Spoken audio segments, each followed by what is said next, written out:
Es increíble cómo aparece el oportunismo cuando se gesta una gran cosa que va a aparecer con la extradición de Papá Pitufo, que varios políticos van a caer y todo, y que el señor Barbosa ya no tiene el poder para manipularlo todo con su 94% de impunidad.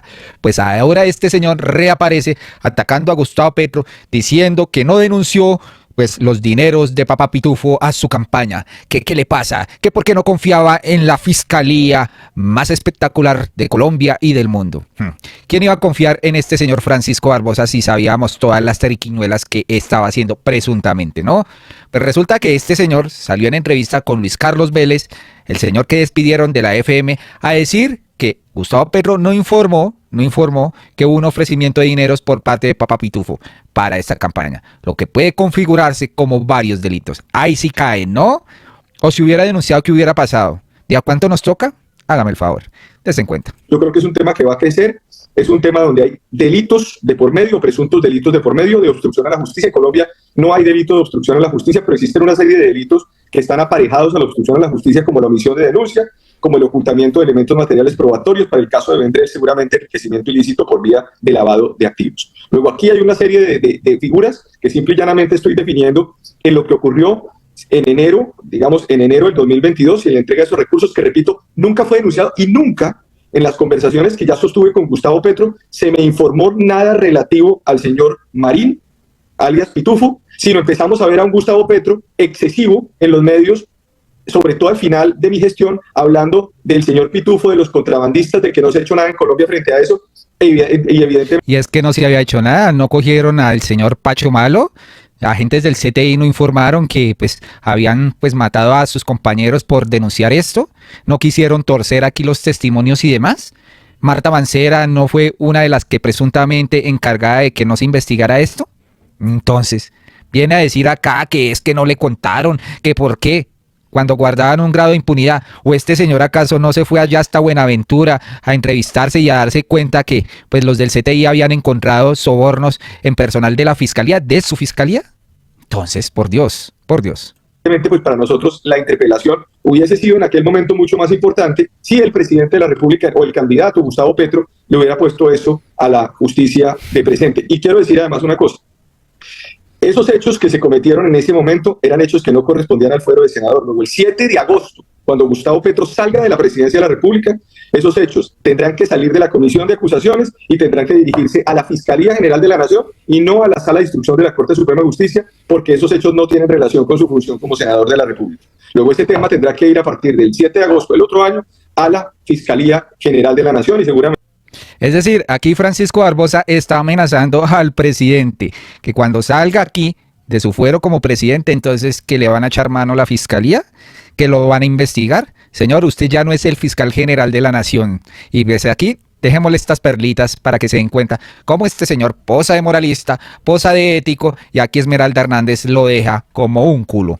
Que acabo de salir de las oficinas acá de Palo Quemado, de Fiscalía, del CTI, fui citada para rendir entrevista y para ampliar declaraciones y entregar pruebas adicionales sobre la investigación que ya radicamos hace 2 años, en la que le contamos al país cómo se entregan los recursos de regalías a dedo a contrataderos y a clanes regionales poderosos que se roban y que se meten al bolsillo la plata de los colombianos y la plata de los territorios en regalías. 3.8 billones de pesos entregados a dedo, una investigación que estaba durmiendo el sueño de los justos con la Fiscalía anterior, que por fin empieza a moverse, que por fin empieza a dinamizarse. Dejamos documentos, dejamos todas las pruebas de las irregularidades, de los sobrecostos, de cómo amañaron los contratos, de cómo se burlaron de la ley 80, para que esta investigación pueda avanzar y el país pueda conocer quiénes son los responsables y cómo es que se roban los recursos de las regiones a través del sistema general de regalías. Gracias a la Fiscalía, gracias a los investigadores, y esperamos que este trámite pueda surtir efecto y que podamos conocer la verdad de lo que sucede con los recursos del sistema.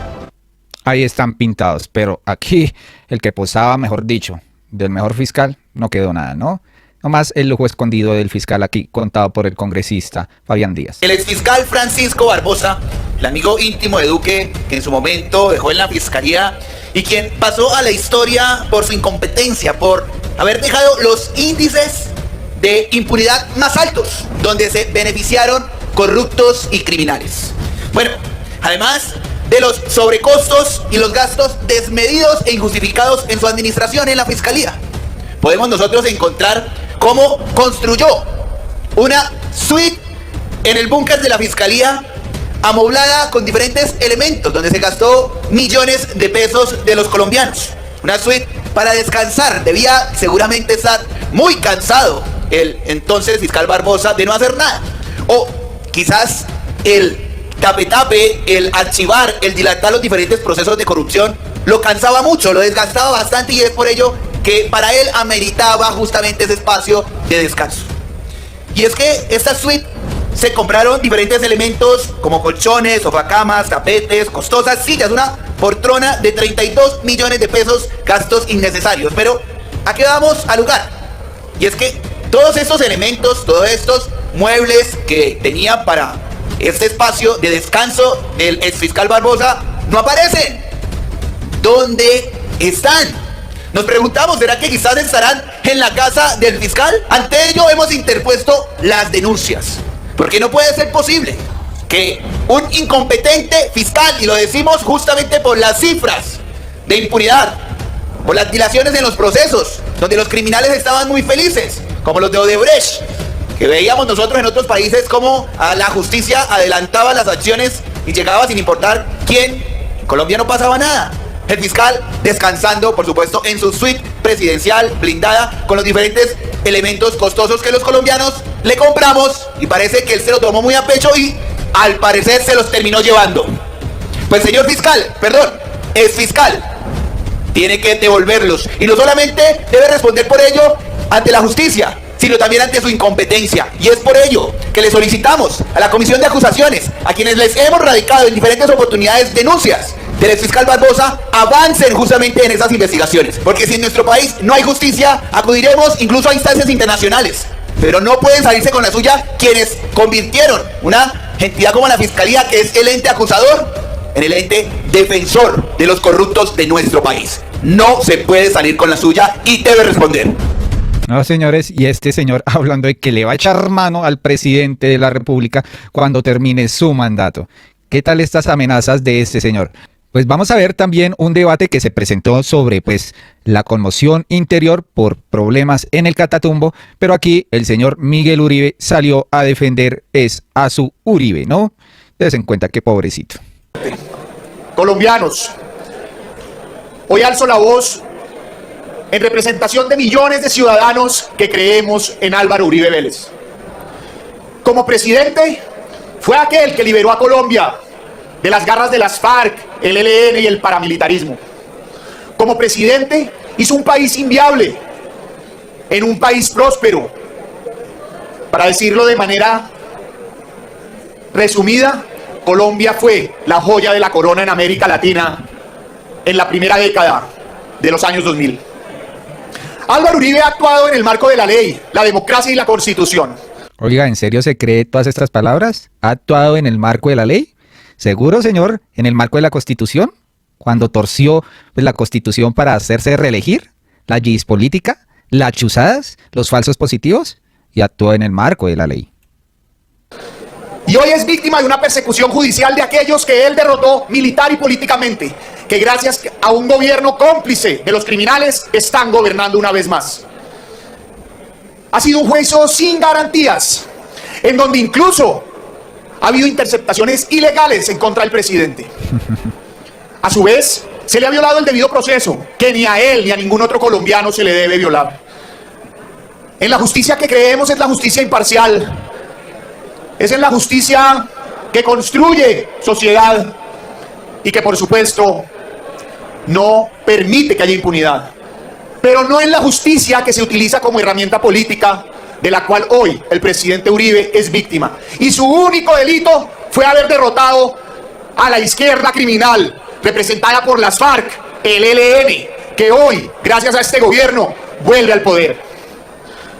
Izquierda además, que hoy es cómplice de lo que pasa en el Catatumbo, de los 55.000 desplazados y 34.000 personas confinadas, de los 483 líderes sociales asesinados, más de 200 víctimas y más de 200 masacres con 781 víctimas.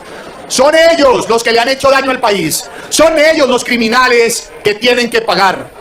Y lo cierto es que Álvaro Uribe, una vez más, demostrará su inocencia, a pesar de la infamia que él y su familia están atravesando por cuenta de esta persecución. Al presidente y a su familia, toda mi solidaridad y apoyo. Llega y dice Miguel Uribe acá que va Uribe a demostrar su inocencia. Si quisiera demostrar su inocencia, no trataría de dilatar más el juicio, ¿no? Poniendo tutelas diciendo que no tiene garantías cuando las ha tenido todas. Entonces, definitivamente aquí Uribe no quiere demostrar su inocencia. Lo que quiere es la prescripción del caso que se daría en octubre. Eso es lo que más persigue. Porque inocente, las pruebas son contundentes. Escuchemos acá el congresista Fabián Díaz. Le llegó la hora a Álvaro Uribe Vélez. Y es que después de 13 años que inició el caso en su contra, después de diferentes dilaciones, estrategia de jugaditas de rechazar, jugaditas de renunciar al Senado para que su caso lo llevara a la Fiscalía, de reacusar a la juez, de pedir aplazamientos y aplazamientos, por fin tenemos a Álvaro Uribe Vélez en el banquillo de acusados por los delitos de fraude procesal, soborno a testigos y soborno en actuación penal. Las diferentes evidencias que reposan en su contra son contundentes. Pruebas documentales, grabaciones, videos, testimonios, interceptaciones. Interceptaciones que pedían que no fueran tenidas en cuenta, pero el Tribunal Superior de Bogotá no excluyó justamente estas interceptaciones de Álvaro Uribe Vélez y su abogánster, como se autodenomina Diego Cadena. Estas interceptaciones donde se escucharía cómo se habrían obtenido testimonios falsos para favorecer a Álvaro Uribe Vélez. Y es que el abogánster habría ido a diferentes cárceles para hablar con testimonios y de esta forma cambiaran las declaraciones que habrían dado en su primer lugar. Todo esto lo terminamos viendo nosotros en este proceso, donde la defensa de este expresidiario no solamente ahora es la dilación, sino decir que todo fue a sus espaldas. Todo a sus espaldas, como hemos terminado nosotros viendo en la vida de este señor. Y es que todo fue a sus espaldas con las chuzadas del DAS, con agroingreso seguro, con los falsos positivos, con diferentes casos de corrupción. Todo fue a sus espaldas y él es el pobre viejecito que no ha hecho nada. Que no ha hecho nada, nomás un testigo por ahí dijo que este señor era el papa de las autodefensas, ¿no? Testimonio, pruebas y demás. ¿Cuántos testigos no han muerto en este camino tan largo? Y pues que la justicia no le ha llegado a este señor. Y ahora, como hay una jueza que se para duro y demás, pues la defensa quiere inhabilitarla, diciendo que es imparcial. Amanecerá y veremos cuál es la decisión del Tribunal Superior de Bogotá, que tiene que definir la tutela de la imparcialidad de la juez. Que no nos vean la cara, porque las evidencias hablan por sí solas, porque el país pide justicia y no más dilaciones, como lo estamos viendo en estos momentos. Y es que tengamos presente que el 8 de octubre sería la prescripción de este proceso. Y es por ello que pedimos a la justicia que actúe, porque nadie está por encima de la ley. Gracias, presidente. Bueno, aquí le contestaron al señor Miguel Uribe, que tanto defiende a su patroncito, ¿no? A su patroncito. Pues vamos a escuchar aquí también al señor Meisel del Centro Democrático.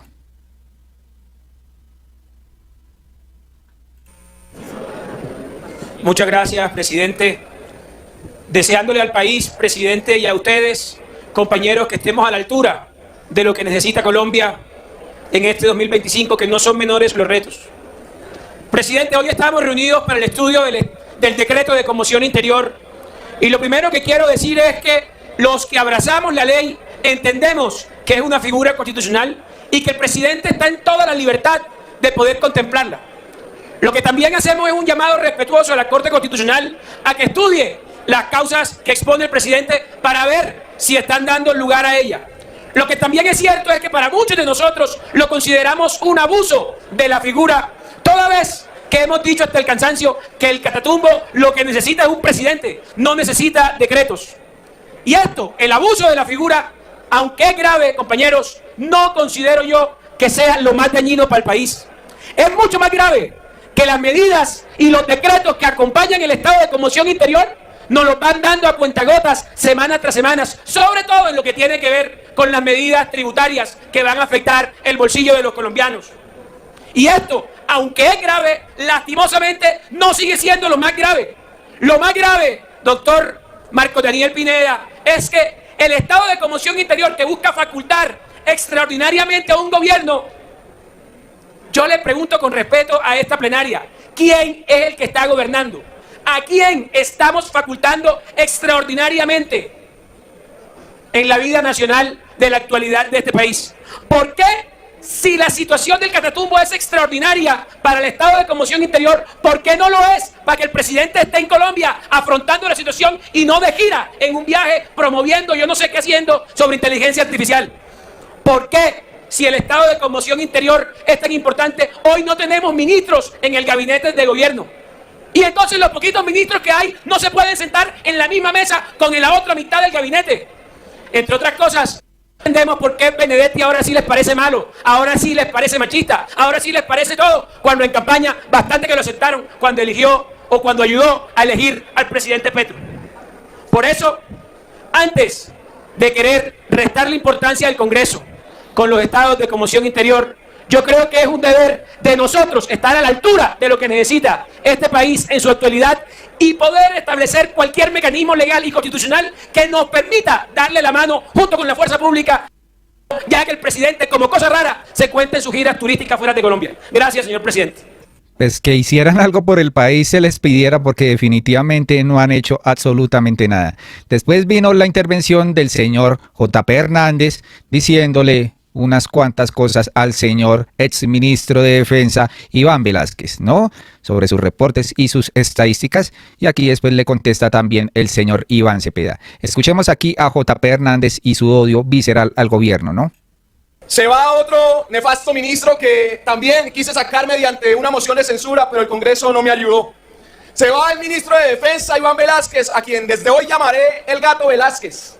El Gato Velásquez, porque después de ensuciarse en la seguridad de Colombia, pretende tapar con una cobarde renuncia a todas las suciedades que le ha ocasionado a este país.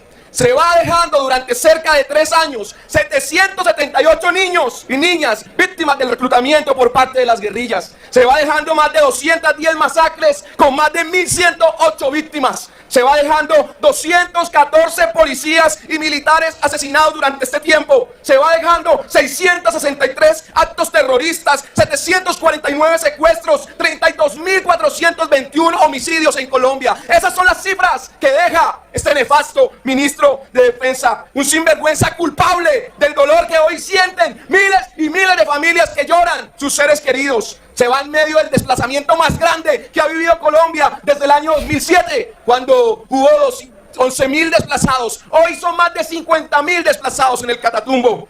Hoy se va repudiado por los colombianos, pero aplaudido por los bandidos. Hoy lo aplaude el ELN, hoy lo aplaude las disidencias de la FARC, hoy lo aplaude el Clan del Golfo, hoy lo aplaude su amigo Vladimir Padrino López, hoy lo aplaude Gustavo Petro, hoy lo aplauden aquellos que les gusta sentarse con los criminales, mientras por las calles de Colombia corre sangre. No le deseo buen viento y buena mar. Lo que le deseo es que pague por sinvergüenza y por cínico, que pague por miserable mientras fue un ministro inepto que le ha dejado grandes consecuencias a Colombia. Si no es en esta vida, que sea en la otra, pero que pague. Gato Velásquez. Ah, ¿qué tal este señor cómo insulta aquí al ministro? Pues vamos a ver qué contestó el señor Iván Cepeda. Hace unos años realicé en la Cámara de Representantes un debate sobre el paramilitarismo en Antioquia, sobre clanes mafiosos y narcotraficantes que lamentablemente se enseñorearon en Antioquia y en el país. Mencioné al clan de los Gallón Henao, los hermanos Ochoa, los hermanos Cifuentes Villa, los Escobar, que son los más conocidos. En esa época, un hombre muy valiente, acompañado de 12 fiscales, desenmascararon esa trama y esa estructura criminal. Y por hacerlo, varios de esos fiscales resultaron muertos. Era la gente del señor fiscal de ese momento, Iván Velásquez, quien, por eso, por el desarrollo de una brillante carrera jurisprudencial, llegó a ser el llamado magistrado estrella de la parapolítica, que logró meter a la cárcel a 70 congresistas que estaban aliados con los paramilitares y que por eso fue víctima de toda clase de persecuciones, que lo llevaron al exilio y a convertirse ni más ni menos que en el presidente o el director de una comisión internacional que sacudió la corrupción en otro país, en Guatemala, donde es un héroe Iván Velásquez. Y ese gran magistrado, ese brillante jurista, se convirtió en este gobierno en ministro de Defensa. Y se podrá hacerle todas las críticas que se quiera, pero por primera vez en la historia de este país, óigase bien, concluye un ministro que tiene el mejor récord en materia de falta de violaciones de derechos humanos por parte de las fuerzas militares y de policía. A Iván Velásquez no se le podrá acusar que bajo su ministerio hubo falsos positivos, gente enterrada en fosas comunes por parte de miembros de las fuerzas militares y de policía, asesinatos en los cuales tengan las manos manchadas de sangre oficiales o suboficiales del ejército. Y por eso, hay que decirlo, con toda la tranquilidad del caso, sale con la cabeza muy en alto. Dice. 45 segundos para el senador Iván Cepeda.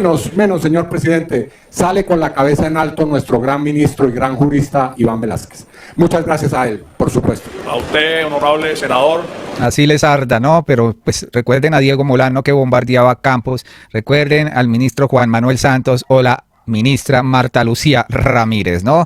Falsos positivos y nunca pagaron por ellos ni nada que se les parezca. Hoy en día hay una cantidad de soldados de fuerza pública condenados por estos delitos, pero la cabeza mayor, nada que cae.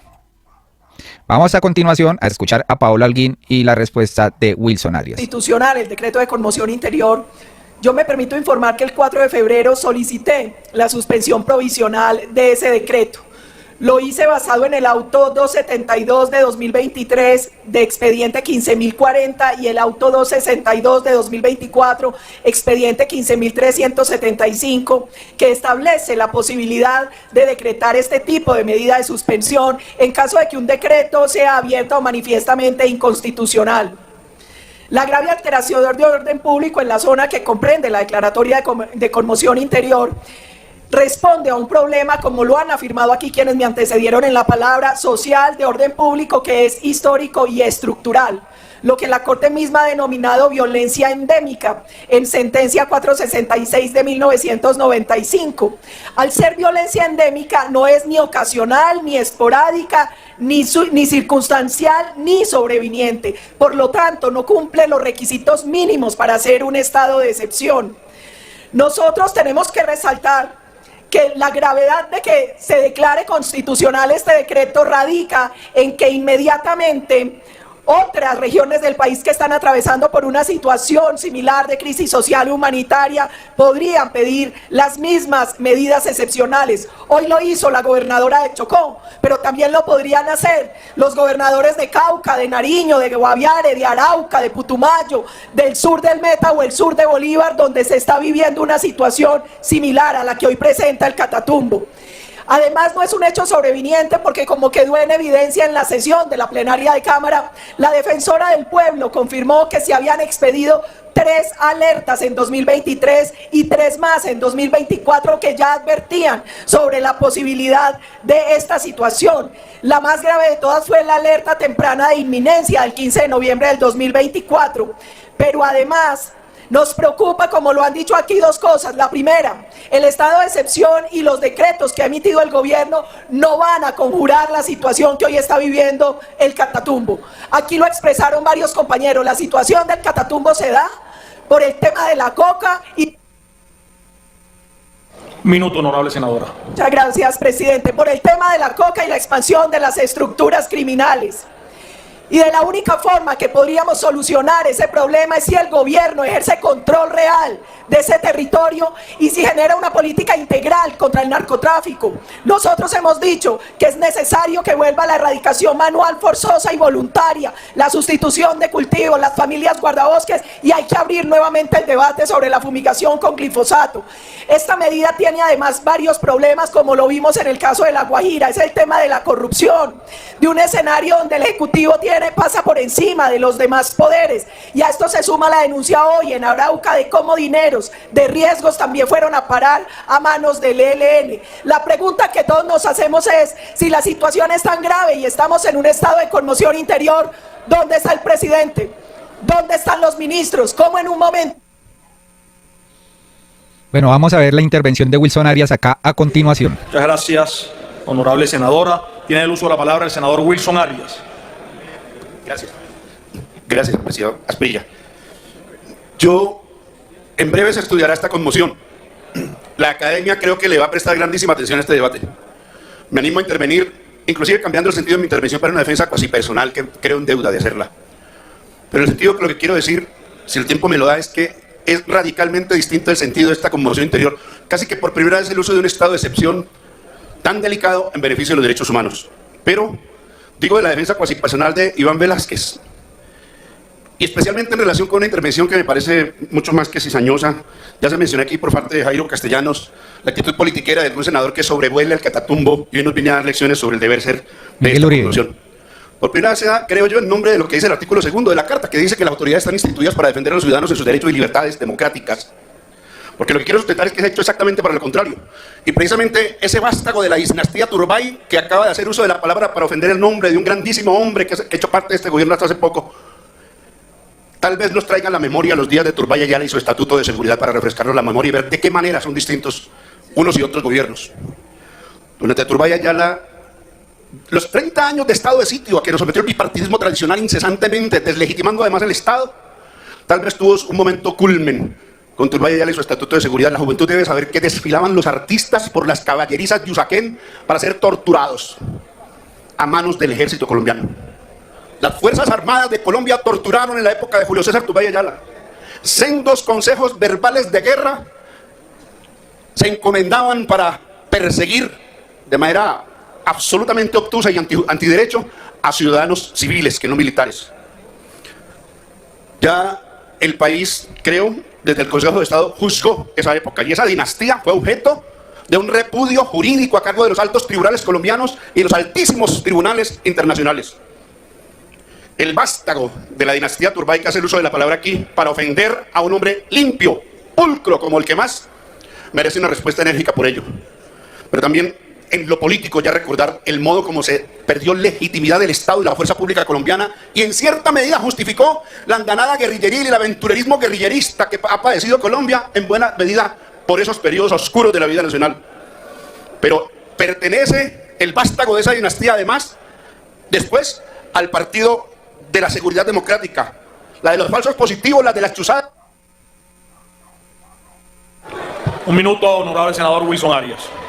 Y al partido de la asistencia, a ella no la he mencionado, pero presidente, permítame, al partido de la asistencia militar de Duque, que le arrancó los ojos a la juventud en la ciudad de Cali, la asistencia militar que exilió muchachos, que los persiguió y los apresó.